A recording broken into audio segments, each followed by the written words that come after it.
એટલે આ વખતે આપણે ગરબા ઉલડી કરવાના હો. હા, નોન સ્ટોપ. એટલે તને ખબર તો હે યાર, મને ક્યાં ગરબા રમતા આવડે છે. હું તો ખાલી ખુરશી લઈને સાઈડમાં બેહું. હા, ઈ તો અમને ખબર છે ભાઈ. ઓલા વર્ષે છોકરી વાળે ઉલડી કોણ ગરબા કરતું હતું ને અમને ખબર છે. ઇન્સ્ટાગ્રામની સ્ટોરી નતું જોયું ભાઈ આપણે? ખોટા બહાના દેવાના અહીંયા. ભાઈ મેં તો ઘરે કહી દીધું હો કે જે દિવસે ગરબા છે ને એ દિવસે મારે રાતે મોડું થશે, મને ફોન ન કરતા કીધું. એટલે તમે બે કહી દેજો. તમને ખબર તો હે મને રાતના 9 વાગ્યા પછી ઘરેથી બહાર નીકળવાની પરમિશન નથી. તો કાલ રાતે તું 1 વાગે ક્યાં બહાર રખડતો તાર એક્ટિવા લઈને?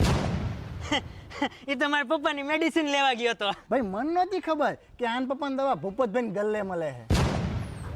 હવે ખોટા બાના નો ઘાટતો મારી જોડે કોઈ દી ખોખલા બાના નીકળ. અને આપણામાંથી સૌથી સારો ફોન કોની જોડે છે? આની જોડે. એટલે આપણા બધાના નવરાત્રીના ફોટા તું પાડજે ને તાત્કાલિક આપી દેજે. નવરાત્રીના ફોટા દિવાળીએ મુકાય એવી રીતે નો આપતો. એટલે મારો ભાઈ, મારે તમને ફોટા મોકલવામાં કઈ વાંધો નથી, પણ 10 ફોટા મોકલો ને એમાં મારો બધો ડેટા પૂરો થઈ જાય છે અને મારે ટોપ અપ રિચાર્જના ખર્ચા વધી જાય છે.